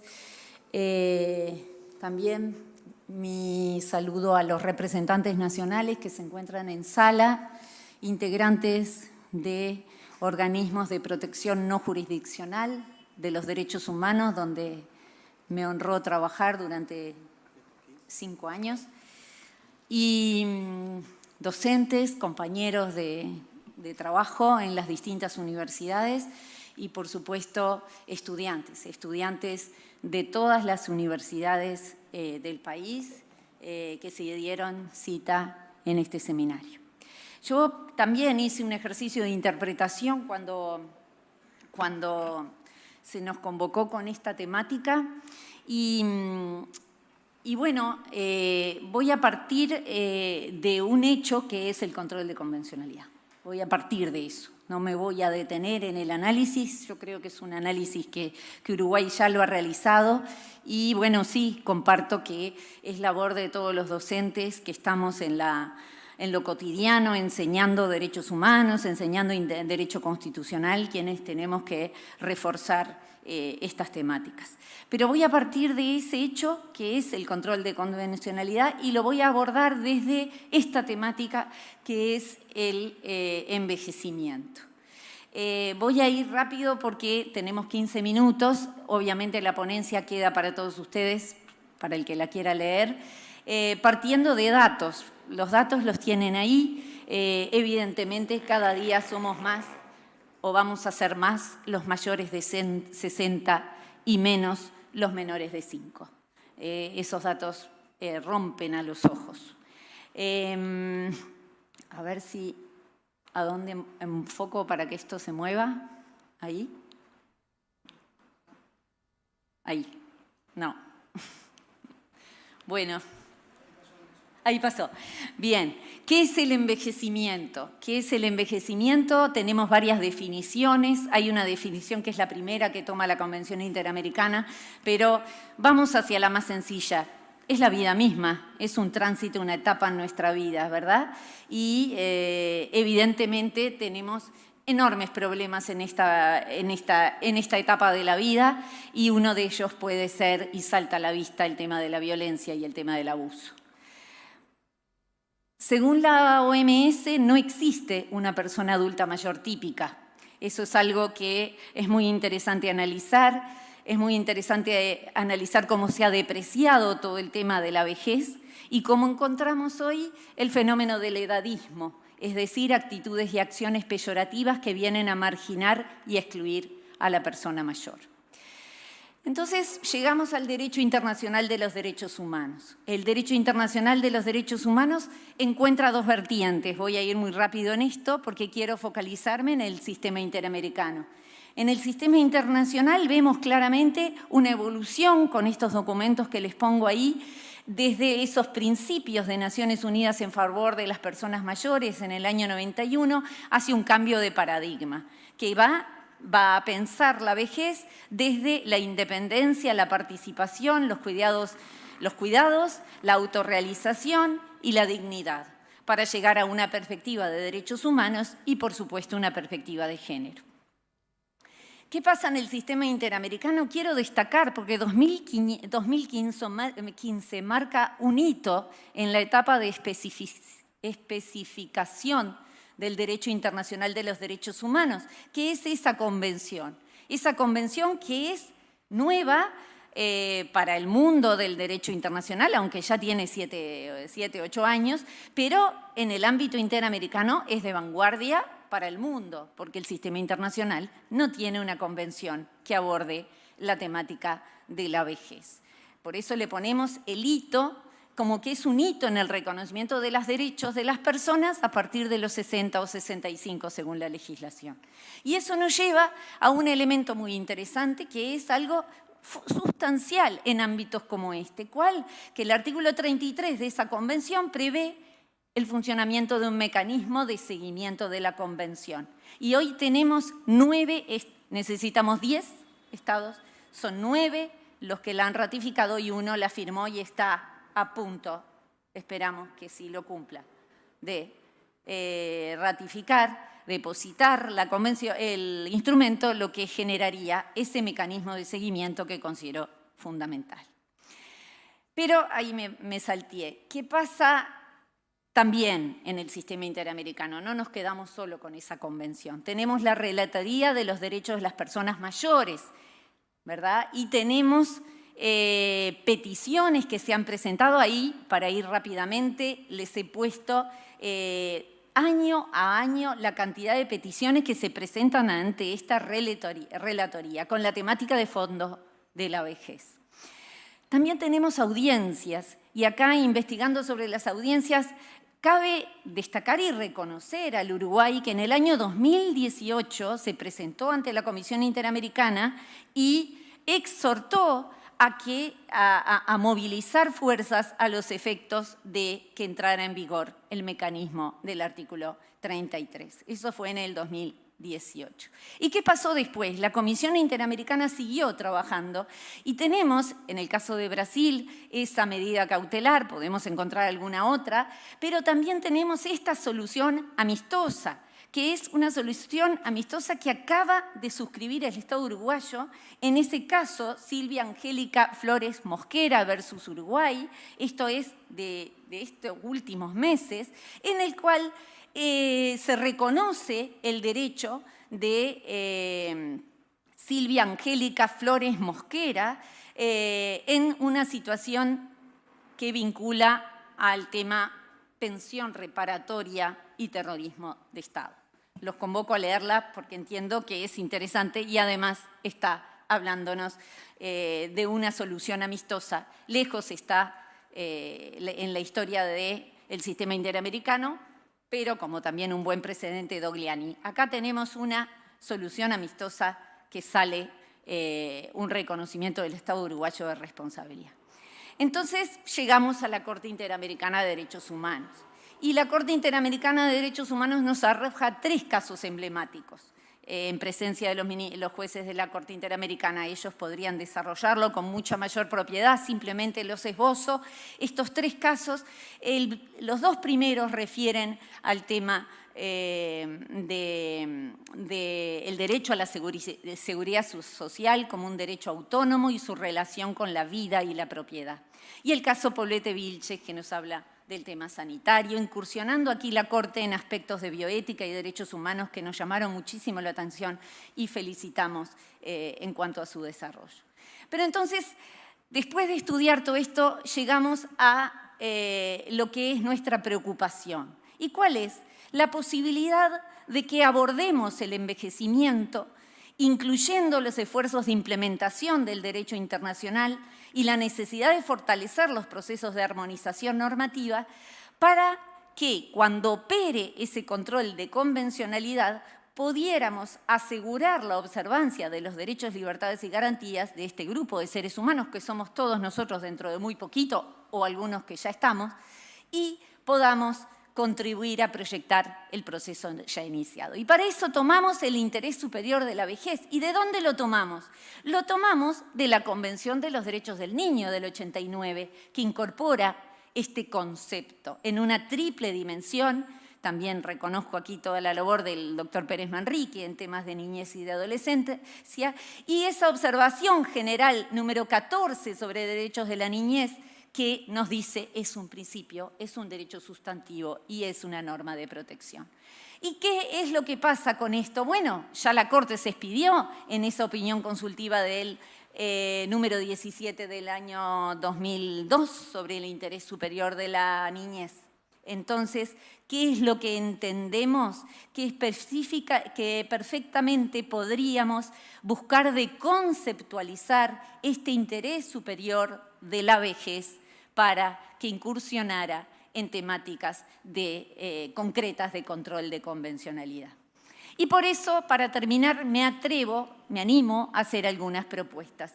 ¿Cuál es la vía de proyectar esto a la luz de este nuevo paradigma que nos habla de ese interés superior de la vejez como un paradigma emancipador basado en la perspectiva de derechos humanos? Bueno, me parece que podríamos consultar a la Corte sobre la interpretación de la Convención y otros tratados concernientes a la protección de los derechos de las personas mayores. Y tenemos la vía en el artículo 64, inciso 1, los Estados partes y los miembros de los órganos de la Carta de la OEA lo pueden hacer. Podríamos consultar a la Corte para que a través de una opinión consultiva se expida sobre la viabilidad de interpretar el concepto de interés superior de la vejez y así proyectarlo como un principio, como un mecanismo y como un derecho sustantivo. De la interpretación, por supuesto, de la Convención Americana, de la Convención de Personas Mayores y de la Declaración Americana en el artículo 16. En el plano internacional, y ya terminando, exhortar a la comunidad interamericana nuevamente a expedirse, pero ya lo ha hecho la Comisión, ya lo ha hecho la Corte.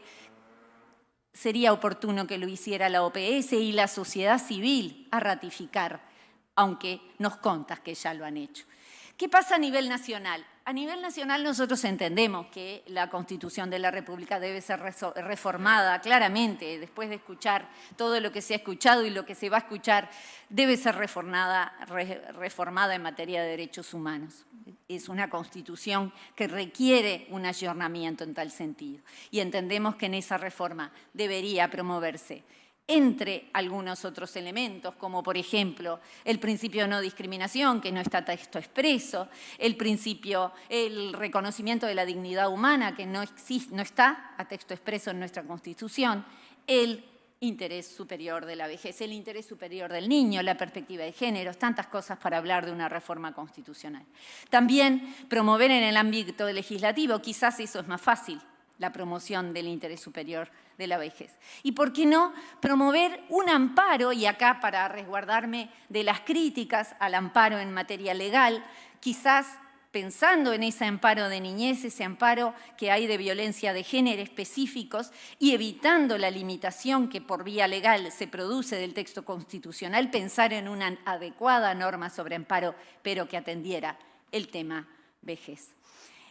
En relación al acceso a la justicia, y también celebro la presencia del presidente de la Corte Uruguaya, de la Suprema Corte de Justicia, yo entiendo que sería muy adecuado que el Poder Judicial a través de su máximo órgano, disponga que en los casos en los cuales estén involucradas personas mayores se proceda con la mayor diligencia, procurándose que los tiempos que discrecionalmente puedan pautarse en sede judicial observen la celeridad debida, como elemento que exhorte a magistrados y sedes judiciales a no dilatar las audiencias y demás acciones que puedan vincular a la condición de persona mayor. Porque en la vejez, una reparación o una atención tardía no es solo extemporánea, es inexistente. A la hora de materializarse el reclamo, la tardanza en esta etapa de la vida implica la muerte. Para terminar, entiendo que la política pública en materia de vejez debe desterrar el temor a la vejez, que eso es lo que pasa. Desmitificar una supuesta realidad alimentada por una forma de control social que resulta ilegítima, muchas veces cargada de una perspectiva sanitaria que pretende su medicalización más que su atención en bienestar y salud, y amplificada en algunos casos por el posible lucro en función de patologías acentuadas por la edad. Y por último, promover que la sociedad en su conjunto rompa el espejo en el cual se mira, porque es ella misma la que está del otro lado de la imagen y no una problemática ajena a su existir. Muchas gracias.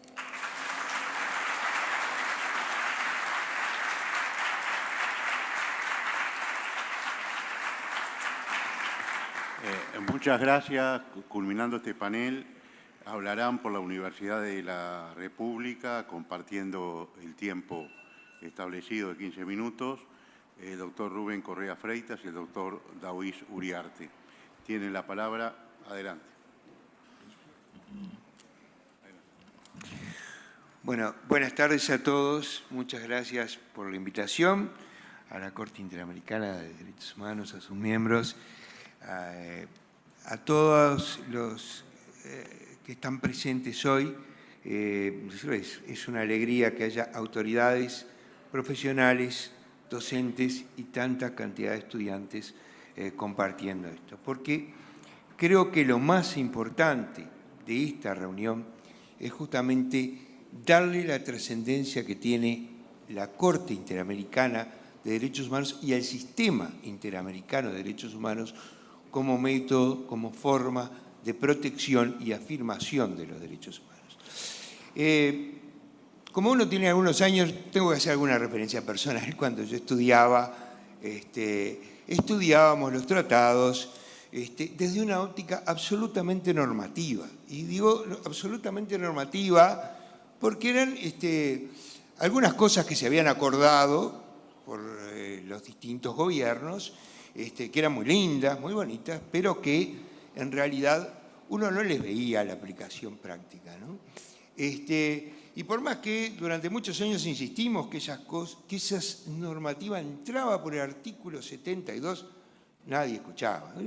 Pasaba lo mismo con el amparo, donde en realidad toda la jurisprudencia decía que el amparo existía, pero era como Dios, nadie lo había visto. Y entonces se dio un cambio revolucionario porque a partir de la aparición, de la acción de la Comisión, pero también a partir de la aparición real de la Corte Interamericana de Derechos Humanos, se pasó de la norma a la parte fáctica, a la realidad. ¿Y por qué se pasó a la realidad? Porque esa Corte no solo empezó a trabajar explorando los casos que en aquel momento eran los más acuciantes, los más trascendentes, aquellos de lo que era el terrorismo de Estado que había imperado en América Latina, sino también empezar de a poco a generar una jurisprudencia, inclusive por opiniones consultivas, de las cuales Uruguay fue parte en las primeras, ¿verdad? Es decir, en ver cómo se interpretaban en particular el habeas corpus y las demás garantías judiciales en las situaciones de excepción, pero que lentamente y con el tránsito del tiempo pasó ya no a ser la Corte que opinaba sobre los aspectos puntuales de lo que había ocurrido, sino de los derechos que estaban y se continuaban siendo violados, y de la falta de políticas públicas para garantizar los derechos humanos. Y esto empezó a ser una innovación junto con, en general, los demás organismos internacionales, pero particularmente en toda América, donde en realidad las políticas públicas pasaron a ser cuestionadas por existencia o por inexistencia en relación a los derechos humanos. Y esto ha sido muy importante y no se hizo sin reacción. Por eso yo creo, y tengo que hacer una referencia, digamos, a lo que han sido los integrantes de la Corte hasta hoy, en la valentía que tuvieron esos jueces en señalar dónde estaban las omisiones y las faltas en materia de derechos humanos. Y hoy yo diría que estamos en una etapa nueva en materia de garantías de derechos humanos. ¿Y cuál es esa etapa nueva? Que hoy las garantías de los derechos humanos no pasan por una norma meramente escrita, pasan por la existencia de un organismo judicial que controla además algo que es fundamental para esas garantías, la existencia de políticas públicas que aseguren, y esta es la responsabilidad del Estado, a través de las políticas públicas, asegurar la satisfacción de los derechos humanos.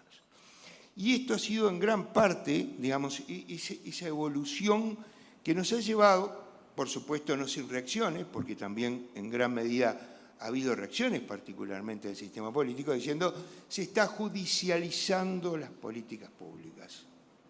No, lo que está ocurriendo es que cuando no hay una política pública o cuando la política pública no está en función de la normativa establecida en las convenciones, entonces no hay más remedio que recurrir a la justicia.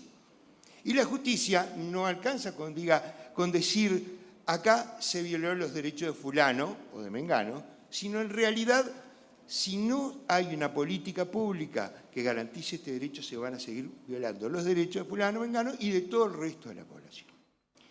Y esto va en consonancia porque hay que recordar que la Convención dice que todos los estados, y esto, para aquellos que dicen no, esto afecta a la soberanía, en uso de su soberanía, el país suscribió un documento que dice que va a acomodar su legislación interna, si no hizo reserva, va a acomodar a su legislación interna a esas garantías.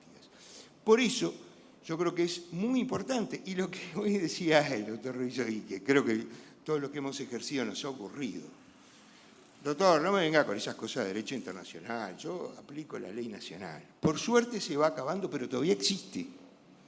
Existe no solo la jurisprudencia, sino que existe en el Poder Administrativo, y es importante señalar que en realidad las políticas públicas deben aplicar el control de convencionalidad. No puede hacerse política pública sin ver si esa política pública que se va a desarrollar está en consonancia con la Convención. Y para eso, ¿cómo lo sabemos? Bueno, yendo a ese diálogo jurisprudencial que ha existido entre la Corte y los tribunales nacionales, estudiando la jurisprudencia y también las opiniones consultivas, que de alguna forma son jurisprudencia. Y voy a mencionar una, por ejemplo, del 2021, que establece muy claramente cuáles son los parámetros que tienen que regir en materia de derechos económicos, sociales y culturales, particularmente lo que tiene que ver con la huelga, la sindicalización, etc. Y eso es muy importante.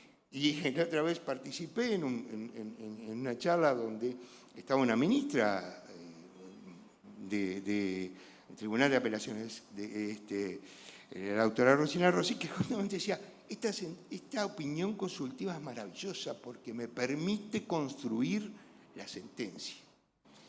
Y eso es la gran trascendencia que tiene la jurisprudencia, los antecedentes jurisprudenciales y también las opiniones consultivas de la Corte Interamericana. Y en la medida en que tanto el Poder Judicial como todo el resto del Estado aplique estos principios, vamos a tener una situación de mayor garantía en derechos humanos, la verdadera garantía de los derechos humanos, y eso es justamente la razón de existir del Estado, garantizar los derechos de las personas. Voy a terminar por acá, porque así le doy la palabra al doctor Correa. Muchas gracias por el...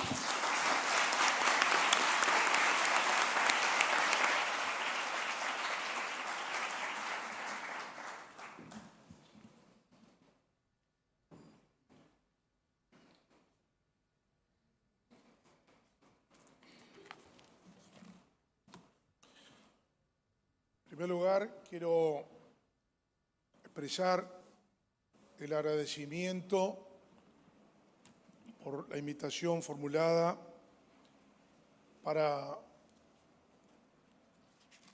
hablar, para intercambiar unos conceptos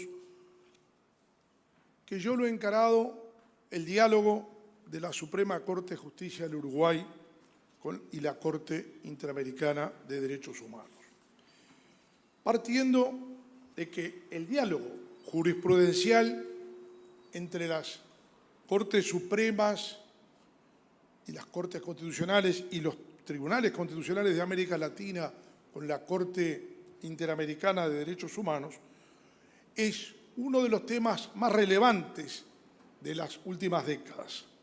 A partir del año 2006, en que se consagrara el control subsidiario de convencionalidad en el famoso caso Almonacid Arellano versus Chile, que puede considerarse tan importante como la sentencia de la Suprema Corte de Justicia de los Estados Unidos en el caso Marbury versus Madison del año 1803, que diera inicio al control de constitucionalidad de las leyes en el derecho comparado.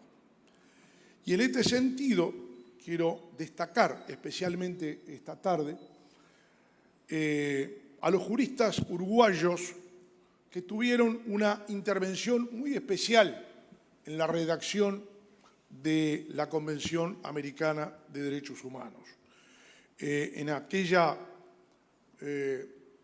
aquel simposio que se celebrara en octubre de 1959 en la Facultad de Derecho de la Universidad de la República, coordinada por el entonces catedrático de Derecho Internacional Público, el doctor Eduardo Jiménez de Arechaga, que luego fuera presidente de la Corte Internacional de Justicia de La Haya. Y creo que, si bien en el Uruguay el derecho procesal constitucional no ha tenido un desarrollo a través de las cátedras en las universidades públicas y privadas, pese a que ya en el año 1947 el maestro Eduardo J. Couture hizo especial referencia a esta disciplina, poco a poco se vienen desarrollando actividades en este sentido. Y creo que el apoyo, el desarrollo doctrinal que se ha producido en esta materia, entre otros, debido a la influencia del doctor Eduardo Ferrer MacGregor presente en la tarde de hoy, creo que ha contribuido y contribuye, sin ninguna duda, a este desarrollo tan importante. Yo me voy a referir en estos breves minutos a dos temas que me parecen claves en este diálogo jurisprudencial del Uruguay o de la Suprema Corte de Justicia de Uruguay con la Corte Interamericana de Derechos Humanos. Uno, el referido al tema de la soberanía estatal, y el otro, el referido al tema de la supremacía constitucional y al bloque de constitucionalidad. Como ustedes saben, se ha producido en las últimas décadas, fines del siglo pasado, un cambio sustancial en la concepción que había tradicionalmente sobre la soberanía de los Estados. Y justamente como consecuencia de la jurisprudencia de la Corte Interamericana de Derechos Humanos fue que se inició este cambio tan importante con el control de convencionalidad a partir del caso Almonacid Arellano versus Chile y luego con ese desarrollo que tan prolijamente nos diera en la tarde de hoy el profesor Eduardo Ferrer MacGregor sobre cómo evolucionó la jurisprudencia de la Corte en este sentido. Y Y debo decir que sobre este tema, que en una reciente sentencia de la Suprema Corte de Justicia del Uruguay, la sentencia número 286, de fecha 10 de mayo de 2022, se sostiene sobre este punto lo siguiente. Así lo ha entendido la Suprema Corte de Justicia, que ha expresado que no puede invocarse la teoría clásica de la soberanía para limitar la protección de los derechos humanos. Los derechos humanos han desplazado el enfoque del tema y ya no se puede partir de una potestad soberana y limitada para el Estado en su rol de constituyente. Por el contrario, la regulación actual de los derechos humanos no se basa en la posición soberana de los Estados, sino en la persona en tanto titular por su condición de tal de los derechos esenciales que no pueden ser desconocidos con base en el ejercicio del poder constituyente, ni originario ni derivado. Y cita a la sentencia número 365 del año 2009.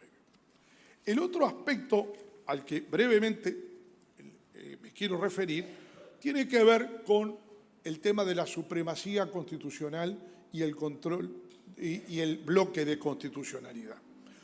Como todos sabemos, la Constitución uruguaya tiene una disposición fundamental que viene desde la Constitución de 1918, que es el artículo 72 de la Constitución.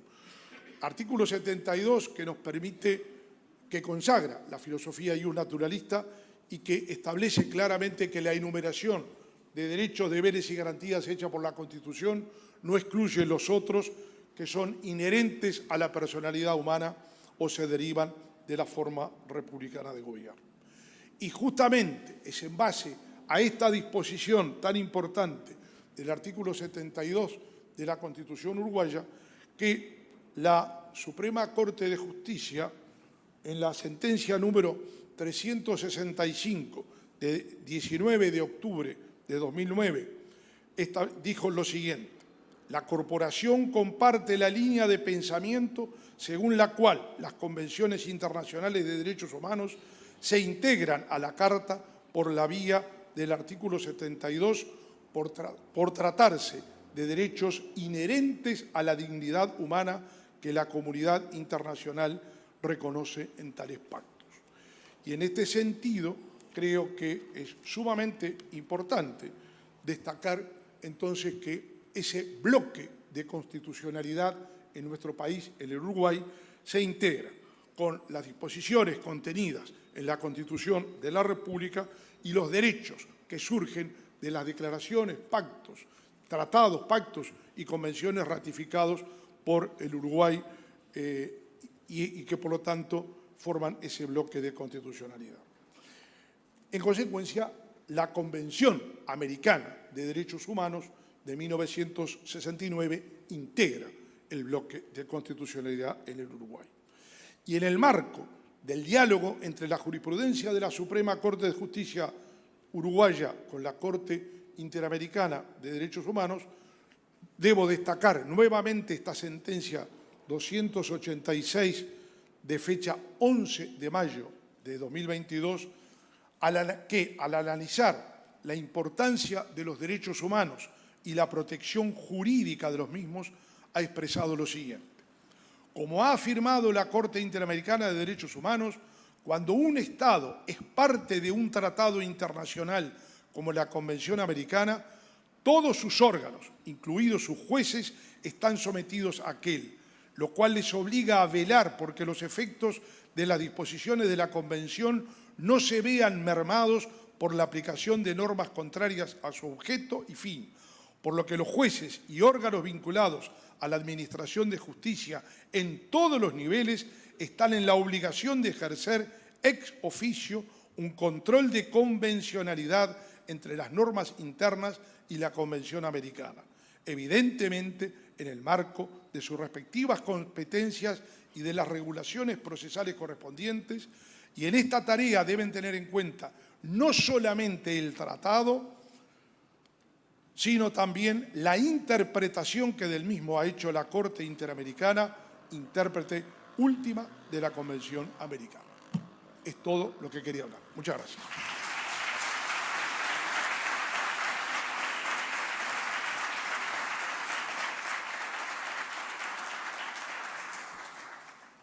Queremos con esto cerrar el presente panel. Agradecemos a las distinguidas profesoras y profesores que nos han acompañado y vamos a dar paso al nuevo panel que va a ser dirigido por el señor presidente de la Suprema Corte de Justicia, el doctor John Pérez, a quien le pedimos disculpas por la demora derivado del desfasaje en la hora. Previamente, la Corte quiere hacer por favor, profesores, profesoras, la Corte quiere hacer un reconocimiento y le vamos a entregar una placa a cada profesor para sus universidades, reconociendo el apoyo que hemos recibido para este periodo de sesiones y que venimos recibiendo desde hace mucho tiempo. Así que procederemos a hacer entrega de las placas.